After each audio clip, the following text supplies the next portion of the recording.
This is an example clip on Omni Studio, and this is the end of that clip. The badly built body of a young woman is found on the side of the road with a bullet through her neck. She's wearing her pajamas. The year is 1934. Somewhere in this great city may be someone who could solve this crime. Can you help?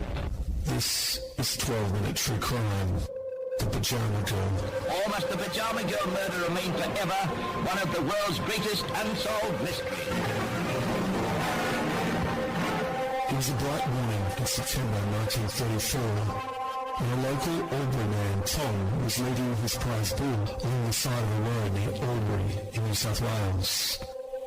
As he walked along the roadside, he could smell kerosene.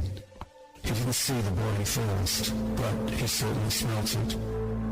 The body was slightly concealed in a hessian sack, the kind you use for grain on a farm. It was badly burnt and wouldn't be visible to anyone driving by. It was pure luck Tom had spotted it. The victim's head was wrapped in a towel. She'd been badly beaten, and an X-ray revealed a bullet in her neck. McRae told the court of the shocking state of the body when found, of the blood-stained towel and burnt sack in which it had been encased, of kerosene traces on the grass and culvert water, and then the dramatic statement. In the gory detail that came to define the case, she was wearing yellow silk pajamas with a Chinese dragon motif on it. The 1930s was the Great Depression, and so it was unusual that such a luxurious clothing item was found on the woman. It soon became apparent the body was of a petite woman in her 20s, but her identity could not be established. After the initial investigation failed to identify her, the body was taken to Sydney, where it was put on public exhibition. The body was preserved in a bath of formalin at the Sydney University Medical School until 1942, when her body was transferred to police headquarters, where it remained until 1944. 4 years after finding the body, in 1939, new evidence emerged. Still the police did not give up, and on March the 27th, 1939, Superintendent Matthews, acting on information received, rushed Detective Wilkes, in charge of identification inquiries, to Albury. Again, the How Long Road leaps into prominence. It was believed that a lake near Albury might possibly hold the clue to the Pajama Girl mystery. Searching in the slimy bed of the lake, detectives found gumboots, shoes, slippers, blouse, and part of a silk dress, all of a size which could have been worn by the murdered girl. Stains on the dress blouse might have been blood. Were these the clothes worn by the Pajama Girl at the time of her death? A £1,000 reward is posted for information leading to the arrest of the murderer, and a direct plea to the public is made. £1,000 for information leading to the arrest and conviction of the murderer. Or was it murder? Although this new evidence was found, it didn't lead to anything, and police held a court case to discuss the murder. Then McRae gave his theory of what happened on the night of August 31st, 1934. Under cover of darkness, a car crept along the How Long Road, pulling up not far from a lonely culvert. Stealthily, the figure of a man emerged carrying a heavy burden, the body of a murdered woman. On he came and placed his victim in a hollow by a drain 3 feet below the crown of... 1 year after the body was found, police received a tip-off that the body is that of a young woman, a Sydney theatre usherette called Linda Agostoni. There was another name that sprang up, Anna Morgan. Both women were missing, both bore a likeness to the Pajama Girl, and both were of the right age. However, New South Wales police satisfied themselves that neither of the missing women was the Pajama Girl, and she remained unidentified. Chapter 2. An Unbelievable Coincidence. In 1944, police arrested Linda's husband, Tony, for her murder. At the time of his arrest, the then police commissioner, William Mackay, was under siege. He needed to restore the New South Wales Police Force's reputation, and he wanted to solve the Pajama Girl mystery. Determined to solve the murder, the New South Wales Police Commissioner, Bill Mackay, adopted a habit of putting a fresh team of detectives on the case every few years.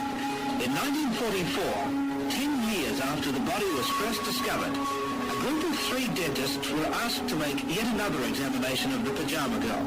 Although she was originally discounted because of dental records and a mismatch 10 years prior, Linda had 8 fillings and the preserved body only had 6. The police commissioner instructs police to compare the teeth again. Unbelievably, this time, police found 2 new fillings they'd never seen the first time, back in 1934. They noticed a tiny gap at an upper bicuspid, which had not been recorded previously. After all that time in the formalin bath, one of the 2 porcelain fillings had fallen out. Excited, the dentists quickly discovered the other small filling that had been overlooked in Albury. The dental chart of the pyjama girl now matched that of Linda Agostini in every detail. 5 people who knew Linda also positively identified her body 10 years after. Suddenly they came back to the Agostini theory. Tony Agostini, the husband, was charged and arrested with murder. So how did Tony become a suspect? Well, Tony was a waiter at the police commissioner's favourite restaurant. It so happened that Tony Agostini was well known to Mr. Mackay because he was employed at Romano's restaurant where Mr. Mackay habitually took his lunch. And indeed he used to wait on Mr. Mackay. Mackay simply contacted Agostini and asked him to come in and have a talk. And when he came in, he confessed to the whole thing. It was as simple as that after all those years. The police commissioner said in his statement that Tony admitted that he'd accidentally shot and killed his wife when they were living in Melbourne. Worried that he might be accused of murder, he'd driven the body over the state border to Albury and dumped it. He'd poured petrol over the body and set fire to it to destroy the evidence.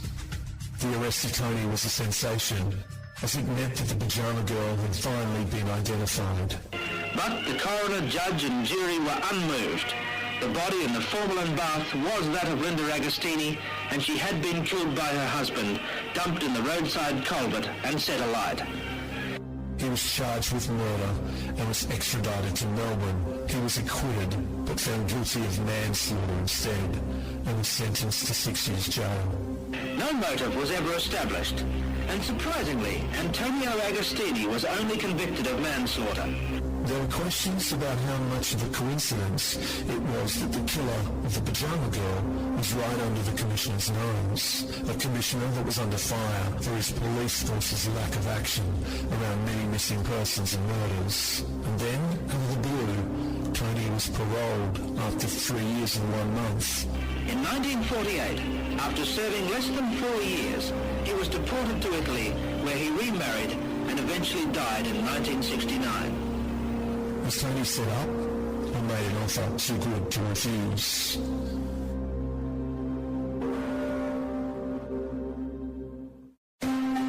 Chapter 3. Was Linda really the pyjama girl? The constant blaze of publicity surrounding the case had attracted eccentrics, some of whom disputed the identity of the pyjama girl as established by the police.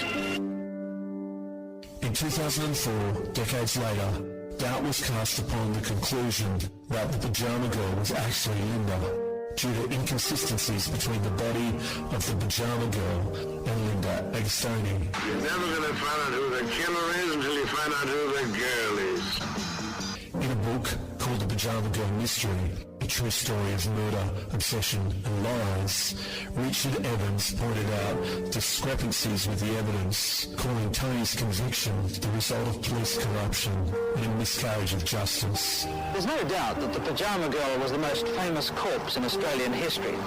By the time the case was over, she'd been reconstructed, put on public display, and even made up with lipstick and rouge in the hope that someone might identify her. The pyjama girl had brown eyes, Agostini's were blue. The victim had a different bust size to Agostini, and she had different shaped nose. He also pointed out that 125 women were originally on the police's list of possible identities, but these other leads remained uneliminated and untraced. He also suggests that Linda was murdered around the same time as the Albury victim, and most likely in the confines of the couple's Melbourne townhouse, but that she was not the pyjama girl. If she were the most famous victim in Australian crime, perhaps she's also the most forgotten. Linda Agostini lies here, in plot 8341 in Preston Cemetery in Melbourne. It cost the government hundreds of thousands of pounds to find out who she was, but when she was finally buried here, there was apparently not enough government money left to put her name on the grave. The identity of the pyjama girl in 2022 is still unknown.